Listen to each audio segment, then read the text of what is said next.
Welcome to this week's Kabbalah Shabbos with Nefesh Shimshon. After last week, we spoke about that we are invited by HaKadosh Baruch Hu as guests at his Shabbos meal. Let's take that a step further. Luvo alai v'ani poreya. Take a loan or lend the money, and I will pay back. Says HaKadosh Baruch Hu. And whenever expenses we have on our Shabbos, for Shabbos, it's going to be, I'm going to pay back. The Gemara says that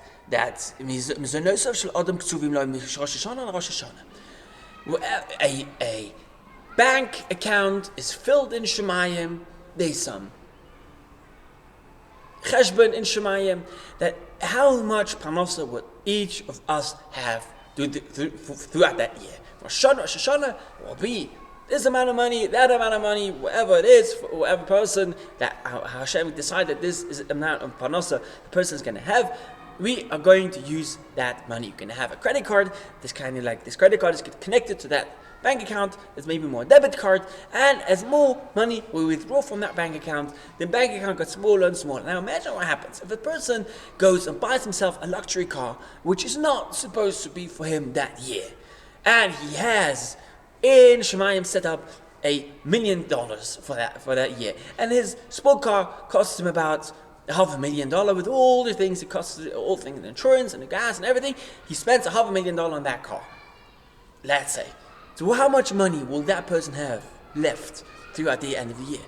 $500,000. That's basically just half the money which a person needs for that year. All the malas, everything comes in and out, everything. This is the amount of money. This is the amount of money. You just ate up half the money which was supposed to last you throughout the entire year. Says the Gemara, everything is cut off. Everything has exact cheshbon besides of a few things. Everything is cheshbon besides of Haitzos chutz masay Shabbos. Haitzos Yontiv, expenses we have for Shabbos, expenses we have for Yontiv, and Haitzos bonov l'talmud Torah, the expenses we have for our children to teach them Torah. Rashi says, what does that mean? That you have to be careful. Don't spend too much money. We're not going to add. Hashem is not going to top up that bank account once it's getting empty. That's it. You empty it out. You have to wait till next Rosh Hashanah. When it comes to Shabbos, whenever you're going to withdraw from Shabbos, if it has cash back from Shabbos, you can kind of send in the receipts. You don't have to send the receipts. Hashem knows exactly how much you spent for money. Hashem refills that bank account from whatever you paid on Shabbos. How does the money come to you? Don't worry. Hashem has his ways how to send the money to you. And Shimshon says, how does that work? For example, we have a son that needs a bit more help. To Torah, need to hire a private teacher, or the other way around. You have an excellent kid and he learns amazingly, and you want to boost his learning. You hire an excellent rabbi to teach him a bit more because he can learn more hours after school. That money, the expenses for these private teachers with private rebbeim, that Hashem is going to pay back. Why is Hashem going to pay back those expenses? The Gemara Nida says that there are three shutfim. Every person has three partners. The Gemara says there's a part of the body that comes from the mother, a part of the body that comes from the father. The Gidim, the Atzomas, the Gemara sets it up. Atzomas, the Gidim comes from father. Comes from mother. HaKadosh Baruch Hu gives the ruach, gives an neshama, gives a soul. The Jewish neshama each person comes from HaKadosh Baruch Hu. So now the Torah. If a person needs new clothes, if a person needs some food, if a person needs anything which is physically, so who has to pay for that? Well, the person who gave the person a physical. If someone has a child and a child needs new clothes, so the person who gave the physical life, which is the parents, need to pay for the physical needs of their kid. But when a person needs a bit more ruchnis together, clothing, a person needs more ruchnis nourishment, who is going to pay that?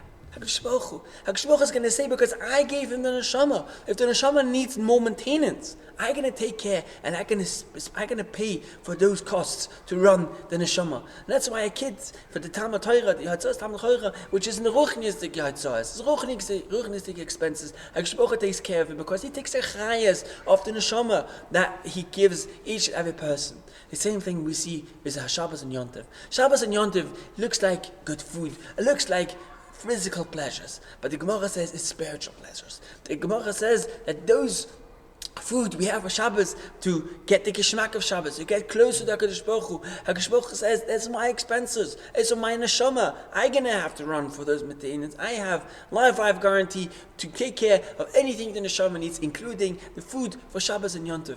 And Rav Shimshon brings the mashal. Imagine, Baron Rothschild comes over to you. You live in some town, there aren't so many Jews over there. Baron Rothschild decided that's a beautiful village. I want to have over here, host my daughter's wedding, my daughter's chassan over here. And he finds you, you're the only Jew who lives in the married thing. He says, listen, Reb Yid, you organize me this wedding over here. I want to have the best meat, the best music, the best band, the nicest lights, the good tables, and the good bread, and good desserts, and everything should be beautiful. It should be like the Baron Rothschild's honor to have such a beautiful wedding. Now you're going to ask yourself, how should I pay that? How can I pay that? I mean, I can do some chazan, but like Baron Rothschild's amount of size of chazan, I can't pay that. Baron Rothschild says, what are you fool? What do you think? I'm going to make you pay for it. Whatever you pay, you put the bills on the side and I cover that. I pay them. Whenever you have some expenses, I'm going to cover everything. The same thing is true HaKadosh Baruch Hu. We get a call every Friday from HaKadosh Baruch Hu and says, Reb Yid, I want you to throw a party for me. I want you to have a Shabbos. I'm going to come over to you, and I'm going to have. I'll invite you to a meal. I want to make you a meal, and I want to invite you, but I want you to organize it. Go and buy good meat. Go and buy good wine. Go and buy good food for the children. Go and buy the nice things for yourself and your family. What's going to be your expenses? I can't cover it. Don't worry. What do you think? I can ask you to make a suda, to make a meal, and I'm going to not pay for it. For sure, I'll pay for it. I'm going to cover all the costs. How will Hashem cover the costs? There's so many stories of people that when they go to buy Shabbos, the costs are covered. A small, cute story. It's not. It's something that reminded me that happened to me a couple of weeks ago. It reminded me Hashem has many ways how to cover it. Have been in a vegetable shop, and I bought some vegetables, with some cherry tomatoes, and there were different kind of tomatoes. It's red cherry tomatoes and yellow cherry tomatoes and orange, and all different colors of cherry tomatoes. And I can imagine they're not so cheap. And it was at the time of the year where the prices go up and down. And I thought, do we need all those different colored tomatoes? The red tomatoes will also make it. I decided, no, it's Shabbos. It's beautiful to have like this colorful salad. And I took it from all different colored cherry tomatoes, and I thought, the expenses, it will be more expensive than your regular red ones, but I went for the all different color ones. Hashem pays back. I am not allowed to take this cheshbonis, and I paid. And there was a new guy there was a new person that worked there, and I asked him, he put all the cherry tomatoes on the same at the same scale, and I told him I think they're a different price, the red ones and the yellow ones, there's different papers, different sizes. And he asked his colleague who's working in the shop already for long how to do that, and he told him how to do that. He pressed some buttons, and he made me pay. I paid, and I looked at the receipt, and I saw that something was weird. That on the receipt it said that the price of the regular red cherry tomatoes were more expensive than the colorful ones. The colorful one, which makes more sense, supposed to be more expensive, were cheaper than the red ones. I went back and told him, did I make a mistake? As it was a Jewish shop. So if a Jewish shop, if he makes a mistake, you have to return and give the money back. And I asked him, I think you made a mistake. It doesn't make sense, no? That the more expensive exotic tomato is supposed to be cheaper. And he looked at it, and the owner said, you know what, he made a mistake. It was he pressed something wrong. You know what, it's fine, keep it. So now I don't have to pay.